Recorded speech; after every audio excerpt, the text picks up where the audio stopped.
თბილისში ურბანული წესრიგის დაცვის მიზნით მუნიციპალური ინსპექციის ახალი პროექტი მოტო ინსპექცია შეიქმნა. ამის შესახებ დედაქალაქის მერმა კახა კალაძემ თბილისის მთავრობის დღევანდელ სხდომაზე განაცხადა. მისი თქმით, მოტო ინსპექცია ქალაქის იერსახის, გარემოს დანაგვიანების და აკუსტიკური ხმაურის კონტროლს, ასევე სამშენებლო და ადმინისტრაციულ სამართალ დარღვევებზე ოპერატიულ რეაგირებას განახორციელებს. ჩამოყალიბდა ახალი მიმართულება. მოტო ინსპექცია, რომელიც აღიჭურვა ევროპული სტანდარტის ტრიციკლებით, სპეცეკიპირებით და შესაბამისად თანამედროვე ტექნოლოგიებით, რომელიც საჭიროა აღნიშნული მიმართულებისთვის. მუნიციპალური ინსპექციის თანამშრომლებმა გაიარეს სპეციალური გადამზადება.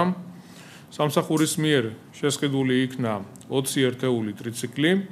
პროექტის მიზანია ისტორიულ და ტურისტულ ზონებში, ცენტრალურ მოედნებსა და გამზირებზე ეფექტურად მართოს ურბანული წესრიგი და გაატაროს შესაბამისი ღონისძიებები.